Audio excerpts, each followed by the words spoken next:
नमस्कार, स्वागत है आप सभी का एबी स्टार न्यूज में। मैं हूं आपके साथ जुबैर चौधरी। बस तो चला अपना उत्तर प्रदेश का, जहां सबसे पहले बात करेंगे फिरोजाबाद की। बता दें कि फिरोजाबाद जिले का नाम जल्द ही बदला जा सकता है, जहां फिरोजाबाद अब चंद्रनगर बन जाएगा। तो हर उत्तर प्रदेश में एक और जिले का नाम बदलने की कवायद शुरू हो गई है। इस बार फिरोजाबाद का नया नाम चंद्रनगर करने का ऐलान हुआ है। फिरोजाबाद नगर निगम में इस बात को लेकर प्रस्ताव पारित किया गया। इससे पहले अलीगढ़ का नाम बदलकर हरिगढ़ करने का प्रस्ताव भी पारित हुआ था। तो बता दें कि सुहागनगरी और चूड़ियों के लिए मशहूर फिरोजाबाद का नाम चंद्रनगर करने का प्रस्ताव बीती 30 नवंबर को नगर निगम कार्यकारिणी की बैठक में पारित किया गया था।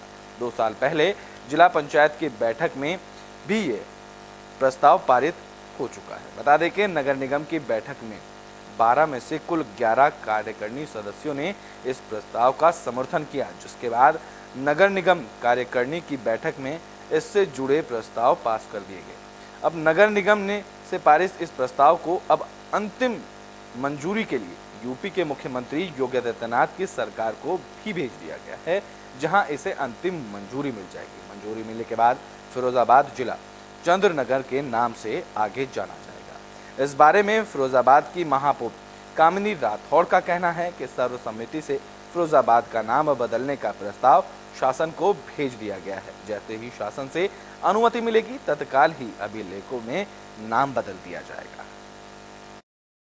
जी, कल कार्यकारिणी की मीटिंग थी, जिसमें हमारे नगराध्यक्ष महोदय और उपसभापति और सभी कार्यकारिणी सदस्य एवं सभी नगर निगम के अधिकारी करते थे, जिसमें सभी की सर्वसम्मति से फिरोजाबाद का नाम चंद्रनगर प्रस्तावित किया गया है।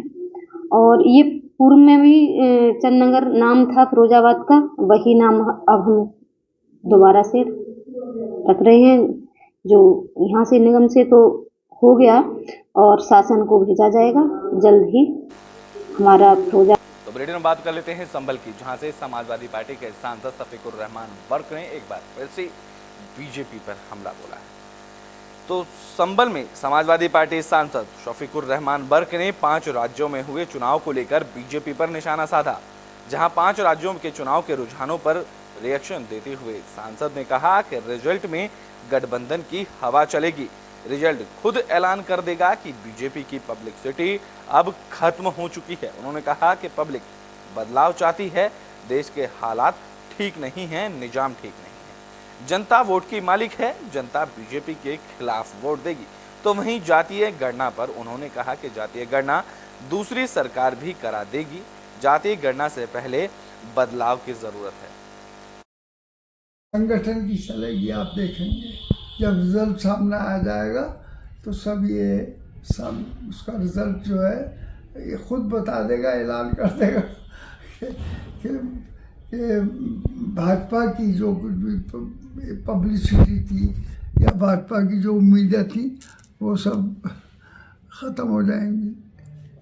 क्यों मानना है कि आपकी जीत क्यों मानना है कि इस वक्त पब्लिक जो बदलाव चाहती है। महंगाई का इंतहा हो गई और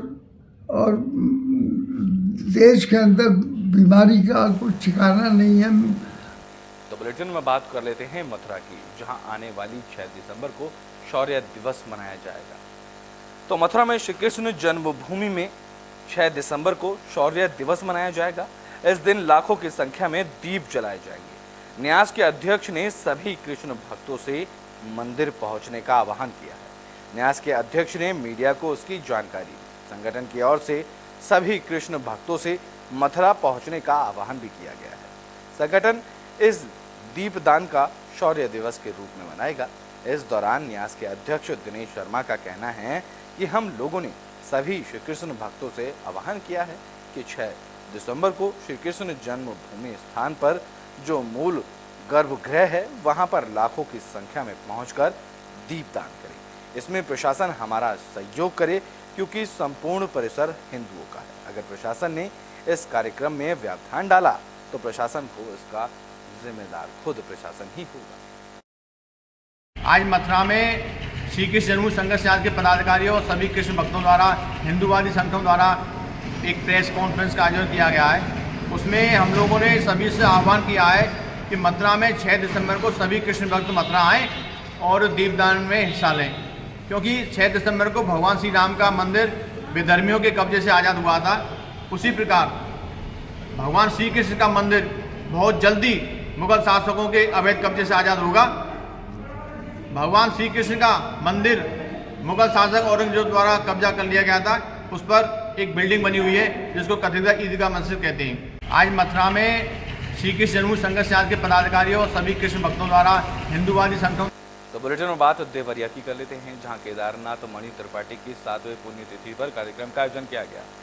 तो देवरिया में बैतलपुर ब्लॉक के सभागार में पूर्व बीजेपी जिला अध्यक्ष केदारनाथ मणि त्रिपाठी की 7वीं पुण्यतिथि पर कार्यक्रम का आयोजन किया गया, जहां बतौर मुख्य अतिथि के रूप में सदर सांसद डॉक्टर रमापति राम त्रिपाठी उपस्थित रहे। इस दौरान सांसद ने सभा को संबोधित करते हुए कहा कि समाज में इंद्रासन का इंद्र बनने की आकांक्षा सबकी होती है। मरघट का शिव विरले की कोई बनता है। उन्होंने कहा कि अपना संपूर्ण जीवन समाज और शिक्षा को समर्पित करने वाले पंडित केदारनाथ मणि त्रिपाठी एक व्यक्ति नहीं, व्यक्तित्व थे।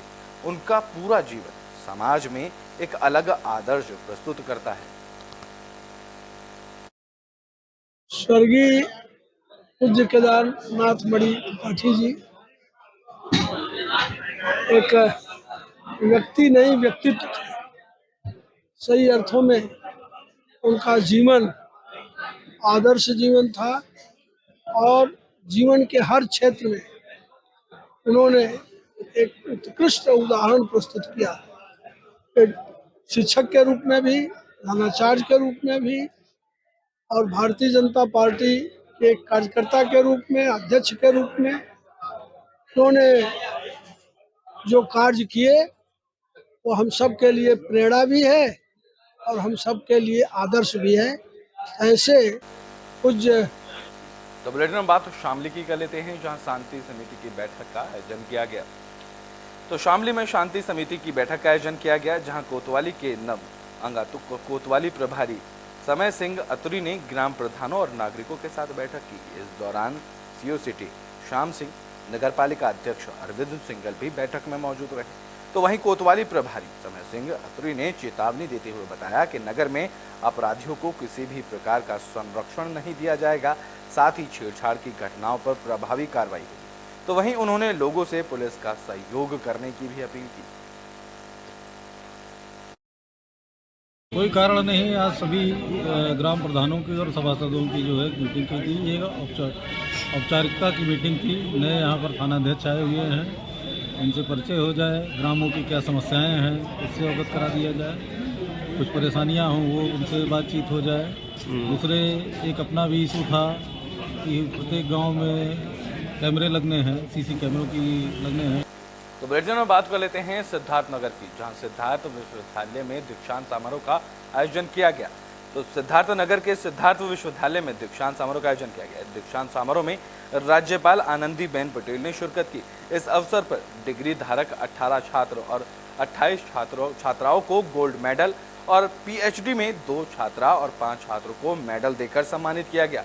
इस दौरान प्राथमिक विद्यालय बर्डपुर के बच्चों को राज्यपाल की तरफ से बैग देकर उनका उत्साहवर्धन भी किया गया।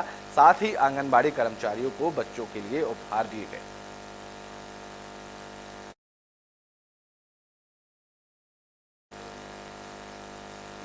तो बुलेटिन में बात कर लेते हैं बागपत की। बागपत में लक्षागृह का मामला अब और भी आगे बढ़ता नजर आ रहा है।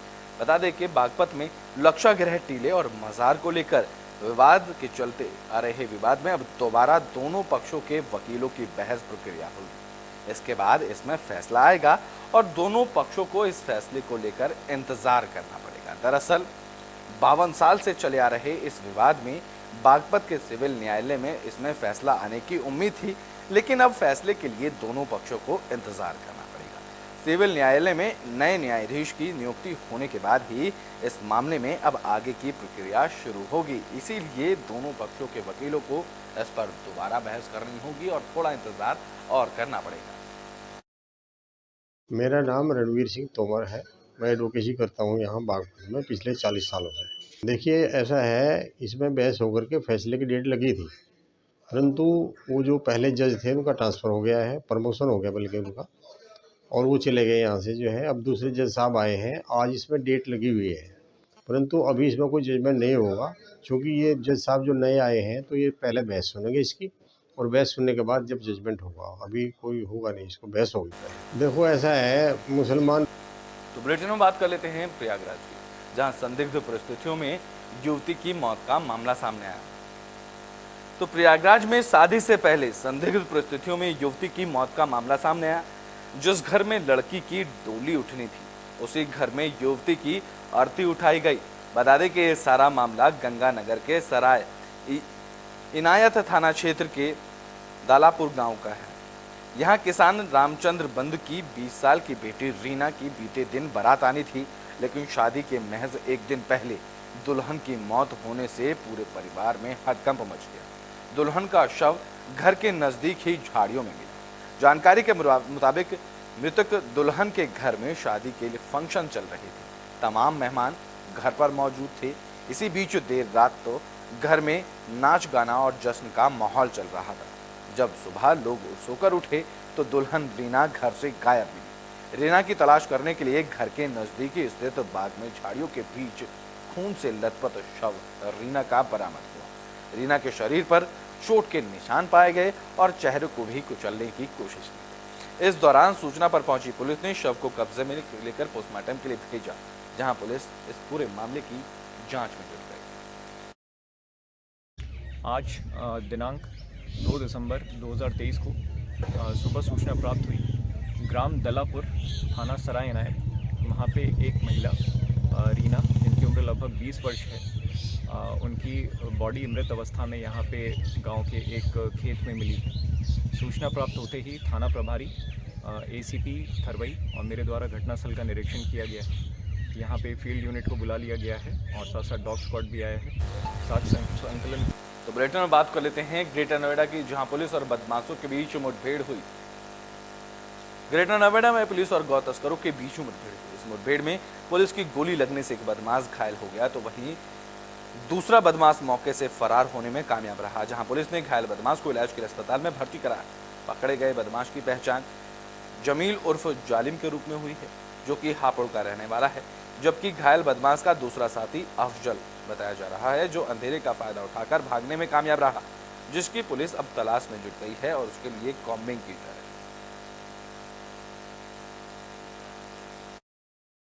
पुलिस आयुक्त महोदय गौतम बुद्ध नगर के मार्गदर्शन में शातिर, चोर, लुटेरों, अपराधियों आदि के विरुद्ध चलाए जा रहे अभियान के अंतर्गत आज दिनांक 1 दिसंबर को बादलपुर पुलिस द्वारा चेकिंग की जा रही थी।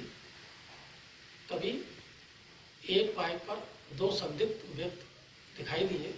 पुलिस टीम द्वारा उन्हें रोकने का इशारा किया गया, परंतु वह अपनी बाइक मुड़कर भागने लगे। पुलिस टीम द्वारा उनका पीछा किया गया तो अमजा सीमेंट के पास कच्ची रास्ते में इनकी बाइक अनियंत्रित होकर फिसल गई। पुलिस टीम पर जान से मारने की नीयत से इन बदमाशों। तो बुलेटिन का आखिरी में बात कर लेते हैं प्रयागराज की, जहां तेज रफ्तार का कहर देखने को मिला है। बता दें कि यहाँ एक बालू से भरे ट्रैक्टर ने बाइक सवार युवक को जोरदार टक्कर मार दी। प्रयागराज में तेज रफ्तार का कहर देखने को मिला, जहां बालू लदी ट्रैक्टर और बाइक में जोरदार भिड़ंत हो गई। इस हादसे में बाइक सवार युवक की मौत हो गई, जबकि उसका साथी गंभीर रूप से घायल हो गया। तो वहीं युवक की मौत से आक्रोशित ग्रामीणों ने ट्रैक्टर में आग लगा दी। जहां सूचना मिलते ही मौके पर पहुंची फायर ब्रिगेड और पुलिस की टीम ने लोगों को समझा बुझाकर आग बुझाने का काम किया। इस दौरान पुलिस ने मृतक के शव को कब्जे में लेकर पोस्टमार्टम के लिए भेजा और हादसे की जांच में जुट गई।